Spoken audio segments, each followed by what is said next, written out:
Valderazo Vázquez es el director ejecutivo de la Asociación de Municipalidades en Red del Perú y la reconocida MuniRed Perú. Bueno, dos temas que preocupan desde su óptica, ¿no? Con un trajín de más de 25 años de técnico especialista en gestión pública. ¿Cómo está viendo la expansión del coronavirus, COVID-19, y la recesión económica que ya se anuncia a nivel del planeta y cuál sería la repercusión en el contexto de nuestro país? Vamos a saludar entonces a don José Valderazo Vázquez a través de nuestro programa periodístico reportero Radio Líder Online, esta vez en la pista de la Internet. Don José Valderazo Vázquez, ¿cómo está usted? Muy buenos días, bienvenido a esta conversación desde una óptica de mucha data y experiencia como la que tiene usted. ¿Qué tal, José? Buenos días. Estimado Lucho, realmente este es un fenómeno mundial que estamos viviendo y también afecta a todo el mundo social, político, económico y jurídico. Bueno, en el caso, en mi calidad de abogado, también tenemos pues una infinidad de normas y disposiciones que están saliendo en todo el mundo para regular precisamente estos nuevos hechos políticos, sociales y sanitarios, ¿no? Aquí en el Perú, por ejemplo, inclusive hemos sido pioneros con una serie de decretos, por ejemplo, de urgencia que ya se venían dando, como el 026-2020, decreto de urgencia que establece diversas medidas excepcionales y temporales para establecer prevenir la propagación del coronavirus COVID-19 en el territorio nacional. Asimismo, también ya se orientaban de parte del Estado y el Ministerio de Salud con el 2020 también, donde se declaró en primer lugar la emergencia sanitaria.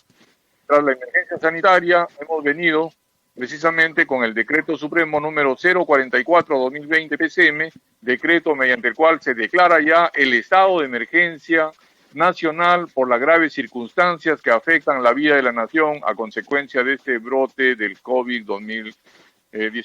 Esto sucedió precisamente ya hacia alturas del 15 de marzo de este año, ¿no? Y hoy, 27 de marzo, imagínate todo lo que hemos podido transcurrir, no solamente en el Perú y en el mundo. Haciendo un programa, te puedo informar de que hasta este momento, por ejemplo, tenemos 176 países que ya están sintiendo los estragos de este fenómeno mundial y sanitario como es el coronavirus, ¿no? 19, y existen 586.140 casos confirmados en total en el mundo, ¿no? De los cuales existen 26.865 personas que han fallecido, ¿no? Es una tasa realmente alta, ¿no? Y se trata de un virus que es desconocido por los científicos en el mundo, ¿no? Y que ha conmovido y ha conmocionado a toda la economía global. Asimismo, también quiero señalar de que en estos días, cuando empezó precisamente el decreto de urgencia, de que declara el estado de emergencia nacional, quien encabezaba pues precisamente los indicadores era China, ¿no? Que logró controlar mediante mecanismos de salud pública y estrategias de salud pública a una población de 60 millones que prácticamente pudo generar un distanciamiento y aislamiento social, ¿no? Y era la primera ola en la cual se encontraba a la cabeza precisamente de todos estos efectos del COVID-19. Luego, en transcurso de una semana prácticamente se trasladó, ¿no? Poco a poco esta atención hacia Europa, ¿no? Donde Italia fundamentalmente llegó a encabezar la lista de nuevos afectados porque China, con base a su estrategia de salud pública, logró contener. Sin embargo, hoy precisamente desde el día de ayer, ya es muy claro el panorama en que todo el centro, el epicentro de atención y de los mayores casos de contagios en el mundo lo tiene los Estados Unidos, que es una de las primeras potencias mundiales, ¿no? Es decir, este virus no respeta jerarquías, potencias, ni tampoco los distingos ideológicos o políticos que se tengan. Sin embargo, hay que advertir de que las ideas políticas que manejan los gobernantes tienen mucho que ver y mucha influencia en la forma como adoptan estrategias de salud pública. Por ejemplo, en el caso de Estados Unidos hemos visto de que el presidente Donald Trump, basado en sus concepciones neoliberales, de igual manera que el presidente de Brasil, ¿no? Y otros presidentes que tienen la misma concepción, como el caso también de los funcionarios del gobierno de Inglaterra, señalaban pues de que se trata de una simple gripeciña, como decían en Brasil, Bolsonaro, ¿no? O en el caso de Donald Trump, que bueno, esta es una gripe que no va a dar para mayores y que es un virus chino. Y la misma situación estaba en Inglaterra. Cuando ya fue tomando prácticamente desde la base social mayores cantidades de efectos políticos, económicos, sociales que se van originando en los municipios y se centra fundamentalmente entre Washington o el gobierno nacional.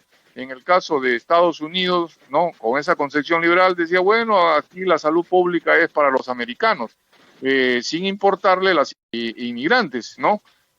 Sin embargo, como vemos, en el tema de salud pública el virus no respeta distingo y si afecta a los inmigrantes va a afectar a toda la masa poblacional. Entonces ese fue el concepto que manejaron fundamentalmente y lo siguen manejando los alcaldes de Nueva York,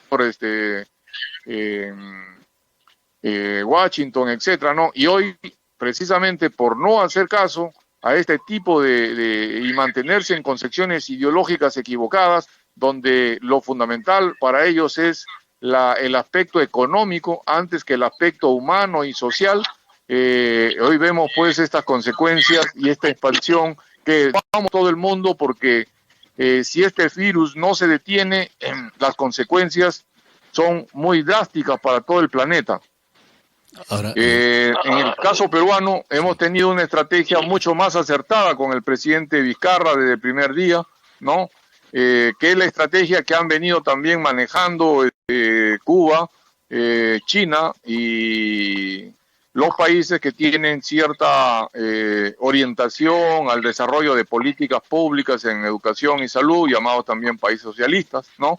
Y que tienen con mayor facilidad precisamente el manejo de población con estrategias contundentes para generar una adecuada política de salud pública. Es así de que hoy tenemos, por ejemplo, a Cuba, ¿no? Quien ha logrado hasta el día de hoy tener incidencia en 11 países a los cuales viene asistiendo y está yendo delegación a 7 países más, no solamente en América Latina, es decir, en todo Centroamérica ahorita tenemos delegaciones de médicos cubanos, ¿no? En Argentina también han llegado el día de hoy. Tenemos también en el caso de Europa, donde también la enfermedad sigue avanzando, la epidemia, de manera contundente.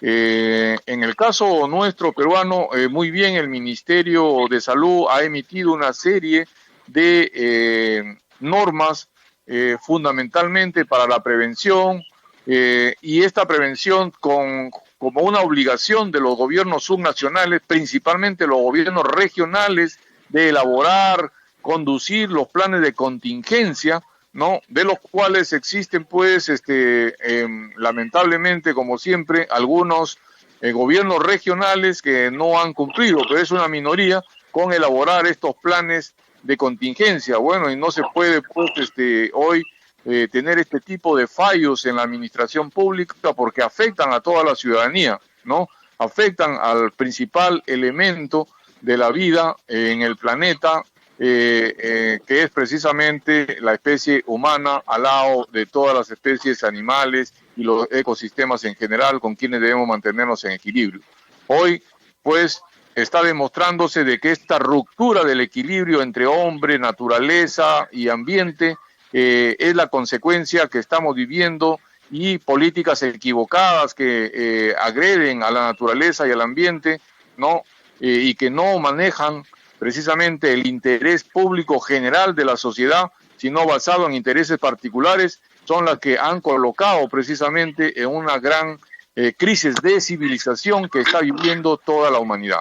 Pepe, la gran pregunta es quiénes vamos a sobrevivir o quiénes van a seguir adelante, porque este es un tema mundial, es una pandemia, aún todavía no tiene, digamos, a la vista, no hay una luz en ese túnel para la humanidad, ¿no? ¿Qué prevés que va a pasar con la humanidad en ese contexto del contagio que ya está llegando a los rincones más inhóspitos del planeta, ¿no? Ya en Pasco tenemos 2 casos registrados, comprobados, ¿no? Uno es un caso importado de un trabajador minero que llegó de Lima a Pillao Lima, pero en su trayecto, en su desenvolvimiento, tuvo una serie de contactos. El otro caso es el caso de una señora de Tapu, que también imprudentemente sale el 20 de marzo, es el 20 de los Corrientes, sale a Lima, regresa el 24, a los días siguientes llega a tener los síntomas, se le hace el hisopado y sale ayer en horas de la tarde, sale el resultado de que es positivo. Entonces, frente a esto que ya está llegando a los lugares más inhóspitos del planeta, ¿qué va a pasar? ¿Cuál va a ser la contingencia humana que desde tu ángulo nos espera? Bueno, en primer lugar, aquí nadie estamos libres porque se trata precisamente de un que está presente y que por razones y circunstancias muchas veces de las cuales no pudimos prever, no escapamos al riesgo. Es decir, aquí todos estamos en riesgo, toda la humanidad, y nosotros como parte de ella, ¿no?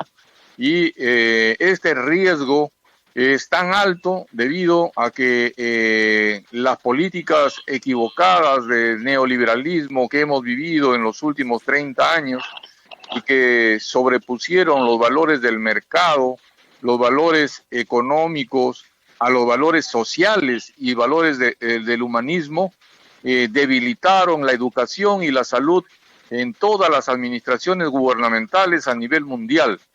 Entonces hoy se ve pues el fracaso rotundo al que nos ha llevado y al peligro y el alto riesgo al que nos ha llevado este tipo de políticas neoliberales que se empujaron desde los años 90 y que fueron desmantelando y los estados, ¿no? Achicándolos con una crítica que después hoy a los 30 años hemos visto de que favoreció más a la corrupción que al desarrollo nacional y estratégico de los propios estados nacionales y del mundo global en su seguridad. En consecuencia, hoy día nos encontramos pues en una situación en la que se tiene que modificar, resolver esta crisis de civilización, esta crisis de valores, de paradigmas, camino a fortalecer una sociedad para el buen vivir, una sociedad donde el hombre esté en equilibrio con la naturaleza y todo el ambiente en general, como lo teníamos pues en las concepciones inclusive incas, pre-incas, con esa forma como tratamos a la naturaleza, como Mama Pacha, Madre Tierra, etcétera, ¿no? Este desprecio en los últimos 500 años por la naturaleza está pues costándonos también caro. En consecuencia, tenemos que trabajar este tema con estrategias sociales y precisamente las normas que está pidiendo el Estado peruano en estos momentos a través de las resoluciones ministeriales y resoluciones y decretos de urgencia, etcétera, que todos los funcionarios de las entidades del Estado, de los 3 niveles de gobierno, tienen que contar con planes de contingencia para prevenir y también contener la enfermedad, ¿no? Hay zonas donde ya la prevención ya no es posible porque ya de repente se saturó, la enfermedad ya llegó a un tercer nivel, mientras que en otras recién está penetrando o por entrar. Entonces, en esas zonas que aún todavía no llega del territorio nacional, por ejemplo, o países todavía pequeños donde recién están llegando, que tienen menor cantidad de viajes, porque este virus viaja precisamente con los seres humanos, ¿no? No se traslada solo en el aire. Sin embargo, hay estudios científicos de que a pequeñas distancias en el aire se puede mantener o sobrevivir hasta 3 días, ¿no? En superficies, etcétera. O más de acuerdo a las circunstancias naturales que se puedan tener, pero no puede viajar de un continente a otro. Entonces somos los seres humanos los que los lleva. Por ello es de que es necesario mantener el aislamiento social obligatorio, porque somos nosotros, es la especie humana, es nuestra familia la que está en juego en estos momentos. Y tenemos que ser disciplinados con ello, y hay que tomar pues las previsiones del caso, y efectivamente ahí es donde entran también las políticas sociales, las políticas gubernamentales, y en el Perú la verdad es de que estamos a la vanguardia también con políticas de apoyo social para hacer efectiva esta medida, frente a otros países que tienen un contexto mucho más neoliberal, donde no se rehúsan a otorgar beneficios inclusive a los inmigrantes, ¿no? Los inmigrantes no tienen acceso a educación, no tienen acceso a salud, y son 20 millones de personas, ¿no? En estos momentos que no tienen ningún nivel de seguro o acceso, y que están sometidos pues a libre albedrío o a la suerte, como se dice, de lo que pueda pasar. Y la humanidad no puede estar sometido pues como una moneda al azar o a la suerte. Se trata de seres humanos y todos tenemos que protegernos. Como dice el Papa, aquí lo fundamental es también la solidaridad humana, ¿no? Hoy, más que nunca, precisamente, y esto debe vertirse en buenas políticas de parte de nuestros gobernantes en los 3 niveles de gobierno, nacional, regional y local, con planes de contingencia, planes de prevención, y la ciudadanía participando también a través de los mecanismos que son visibles, a través de sus autoridades, es decir, formando comités multisectoriales de apoyo fundamentalmente a la salud, tanto a nivel nacional, como ya está constituido, a nivel regional mediante estas resoluciones que se acaba de señalar, ¿no? Y a nivel local, los alcaldes dirigiendo pues estos comités multisectoriales de salud con las autoridades comunales o sociales para prevenir y contener el avance del COVID-19. Ahora, bueno, Pasco ha sido esta mañana criticado por no haber presentado su plan de contingencia. Es decir, la región Pasco no presentó un plan de contingencia que Contraloría General de la República está evaluando a todas las regiones del Perú. No, le han dado un plazo de 24 horas. Ahora, ese plan de contingencia, ¿qué temas o cómo se instrumenta, no, dado esa resolución, ese decreto de emergencia emanado de Palacio de Gobierno? Bueno, esos planes son planes integrales que tienen un manejo técnico, político, social, económico y financiero, ¿no? Son planes integrales que tienen que ser elaborados y adaptados en base a cada realidad. Entonces el gobierno da algunos instrumentos técnicos, por ejemplo, como es el fortalecimiento de acciones de promoción de la salud a través del desarrollo de estrategias y mecanismos de coordinación sectorial, es decir, con los ministerios que están presentes en la región o en la localidad, ¿no? E intersectorial, con otras instituciones, que incluye también al sector privado, incluye, porque aquí esta es una lucha de todos precisamente por la humanidad, ¿no? Y aquí públicos y privados tenemos pues responsabilidades con la humanidad, con la sociedad, con nuestra localidad, y hacer acciones de carácter integral, acciones educativas, ¿no? Considerar vigilancia epidemiológica y también investigación, ¿no? hay equipos de investigación regional que tienen que dar seguimiento, ¿no?, a las universidades, institutos de investigación, laboratorios, ¿no?, a la vigilancia a las características del virus, a las formas como se manifiesta en cada región, ¿no? Es decir, una vigilancia también de los impactos de la epidemia, cómo va avanzando, ¿no? Monitorear las infecciones respiratorias agudas y las neumonías en el sistema de alerta y advertencia temprana. Hay que establecer estos sistemas de alerta y advertencia temprana para generar equipamientos de acuerdo a las tendencias, ¿no?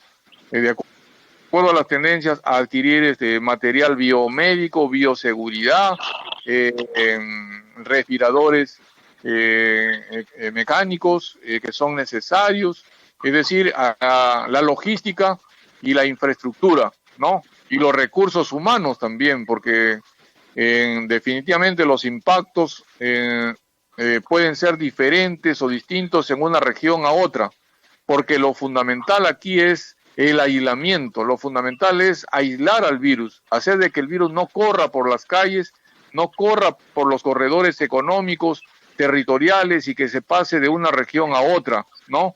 Ese es el gran peligro que existe para atacar precisamente a esta enfermedad, ¿no? Aquí no está la cura en manos de la medicina, porque la medicina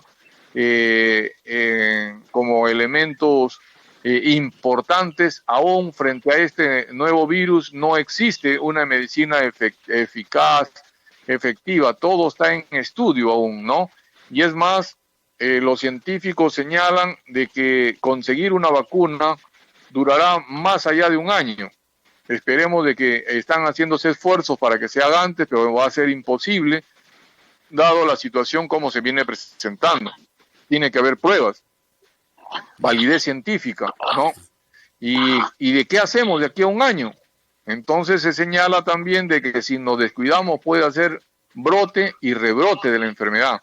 Por eso señalamos de que aquí nadie se está seguro, ni los reyes, ni los príncipes, ni el poblador común y corriente, o los ciudadanos como nosotros, ¿no?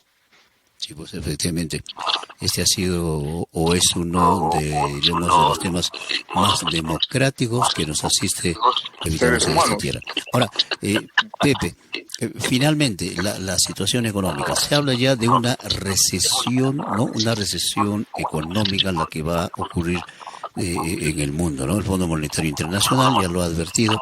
Ahora, ¿qué nos espera con esa recesión? Se habla de los años 80, 85, vamos a sufrir ese tipo de, digamos, de giro económico de lo que estamos creciendo, vamos a estancarnos y bajar de cero para abajo. Bueno, la recesión global, ya no podemos hablar de recesión nacional, la recesión global ya es un hecho inobjetable. Es el mundo el que está parado, es el mundo que está paralizado. Pero antes del coronavirus ya estábamos transitando a una resolución, a una crisis profunda, que se veía pues en los precios del petróleo, que se fueron hasta el suelo, ¿no? Y que ocasionó tensiones entre Estados Unidos, como siempre, y gran parte de los países productores de petróleo, ¿no? Y también tuvimos una crisis tecnológica que se vivió con el caso Huawei, ¿no? Y la inteligencia artificial 5, del cual pues Estados Unidos generó una guerra tecnológica también, y que significaba pues parálisis económica en ciertas partes del mundo, y sobre todo la tendencia a frenar a China, y al frenar a China frenan la compra pues de los minerales de grande parte de los países del mundo, y que afecta al Perú como principal socio hoy, ¿no? Entonces el Perú, como el mundo ya estaba en una crisis, con el coronavirus esta crisis se ha profundizado y se ha generalizado y se ha globalizado. Entonces, es más, en el caso, por ejemplo, de Estados Unidos, el día de ayer lo escuchábamos a Trump en alusión al Congreso americano, que viene reuniéndose con una serie de medidas de salvataje, imagínate, de salvataje, de 2 billones de dólares, ¿no? Que está destinado fundamentalmente a salvar su industria petrolera, la industria aérea, de las naves aéreas, la industria del turismo, de los grandes complejos turísticos, ¿no? Y también a salvar a la empresa vinculadas a estos sectores, ¿no? Y también, lógicamente, los sectores, han habido sectores en los Estados Unidos que presionaban que en este paquete, que estaba dirigido a salvar corporaciones, se incluyan también el tema social, el tema sanitario, y lo pedían fundamentalmente los alcaldes afectados en plena crisis, ¿no? Entonces, vemos de que ya en diversas partes del mundo se vienen realizando este tipo de paquetes para salvar a la pequeña y mediana industria, pero fundamentalmente tiene que estar orientado en esta etapa a salvar a la población trabajadora y a la población desocupada, ¿no? Que es lo fundamental, porque el ser humano es lo fundamental en todo modelo económico, ¿no? Para quienes manejamos pues una concepción mucho más humanista, frente a otros que lo fundamental es pues el aspecto de salvar simplemente el mercado, el comercio, la rentabilidad, frente a la rentabilidad social y sobre todo al ser humano, ¿no? Entonces la crisis ya ha empezado y se habla de, en el caso de Estados Unidos, es la primera vez durante todas las fases de crisis que han habido, ¿no? En el año 88, como todos conocemos, hubo una crisis muy fuerte, ¿no? Pero sin embargo, la cantidad de pedidos de seguros frente a la desocupación ha crecido a 3.800.000 pedidos solamente en una semana, ¿no? En Estados Unidos, que no lo han tenido ni siquiera en todas las crisis anteriores, imagínate, ¿no? En el caso de Chile, inclusive, se ha dado... ha tenido muchas protestas donde los gobernantes estaban planteando pues de que se liberen los contratos, es decir, se dé carta libre a los empresarios para que los contratos sean disueltos o sean resueltos simplemente por una legislación a través de una disposición gubernamental, ¿no? Cosa más rara porque los contratos siempre tienen que ser resueltos por el Poder Judicial, sin embargo en condiciones anormales se dan este tipo de fenómenos, ¿no? Y con lo cual significa gran desocupación y desprotección laboral sobre todo, ¿no? En el caso peruano ya se habla de que existen más de 25.000 personas que solamente en la primera semana, en el caso de Lima, estarían quedando pues sin fuentes de trabajo, motivado precisamente porque hay empresarios que no son conscientes y aprovechan pues en renovar su mano de obra, ¿no? Y lógicamente también habrá otros que están seriamente afectados, ¿no? Sobre todo la micro y pequeña empresa. En consecuencia, sí estamos ante una crisis que le podemos decir que es muy fuerte, ¿no? Ahora, obvio, el tiempo va a determinar esto. ¿En qué momento podremos comenzar a reflotar o salir de esa crisis, Pepe? O sea, esta pandemia va a durar, no tiene para largo. Pero la crisis económica se va a profundizar, se va a mantener y cómo va a sobrevivir el peruano. ¿Qué cálculos tienes ahí, no, dentro del trabajo estadístico? Mira, en nuestra especialización en lo que es desarrollo económico territorial, que significa pues analizar las fuerzas productivas, sociales y políticas en cada territorio y capitalizar los territorios sobre todo. Vemos de que muchos territorios del caso nacional peruano van a quedar debilitados, fundamentalmente aquellos que están vinculados al desarrollo del sector metalmecánico, la manufactura, ¿no?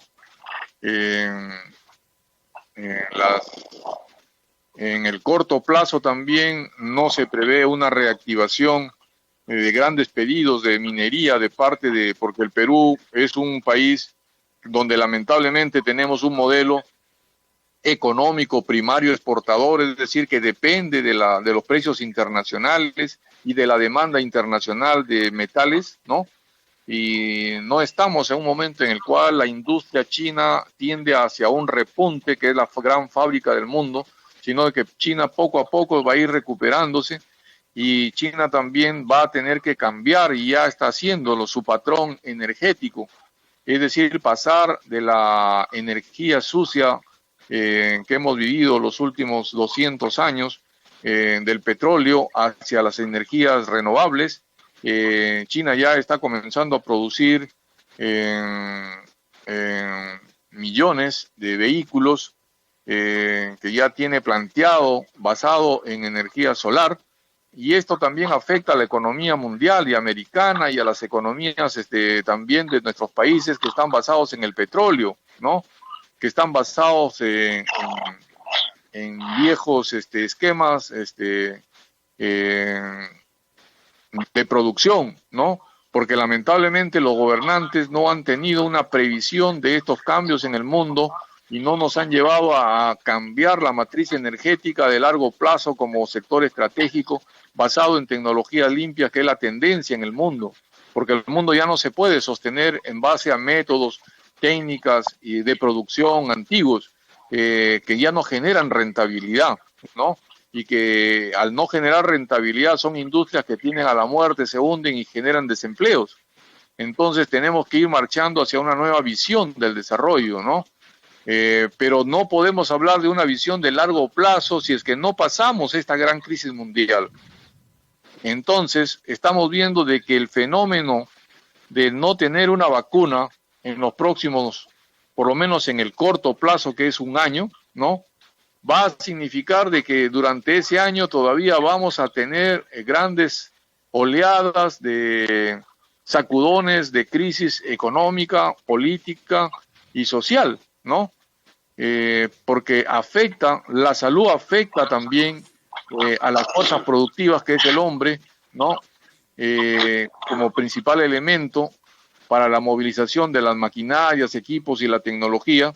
Y estamos viendo de que los robots, ¿no? Frente a las otras concepciones antihumanas que señalaban de que como el mundo tiende hacia la robótica y la robótica va a solucionarlo todo, estamos viendo de que los robots no solucionan al mundo. El hombre sigue solucionando, el hombre es la principal fuerza, ¿no? Y que felizmente, mira, como gracias a Dios tenemos pues una reflexión mundial para mirar, cambiar esos viejos esquemas, esos viejos paradigmas que han atrasado a la humanidad, ¿no? Ir hacia una sociedad más democrática, hacia una sociedad más humana, hacia una sociedad con mejor desarrollo equilibrado en los territorios, desarrollo económico territorial equilibrado, competitivo, ¿no? Donde los pobres rurales resuelvan también estos temas económicos, sociales, teniendo inclusión y equidad, es decir, mejores condiciones de vida para todos, ¿no? Que es precisamente la concepción inclusive de nuestros ancestros en la concepción del mundo del buen vivir. José Valareso Vázquez, estoy muy agradecido por esta conversación. Espero reencontrarme con usted en los siguientes días, las siguientes semanas, para seguir monitoreando este tema de la crisis de salud mundial y también la recesión económica que se nos viene, ¿no? Que ya empezó en todo el planeta, y como globalización, como país globalizado, ¿no? Como estando en la aldea, no nos vamos a escapar. Bueno, palabras finales, Pepe. Bueno, agradecerte, estimado Lucho, un saludo a todos nuestros queridos hermanos en la capital minera del Perú histórica, ¿no? Y atento a cualquier otra circunstancia en la que podamos colaborar con tu importantísimo programa, estimado Luis Barba Canoa. Un fuerte abrazo y saludos para todos.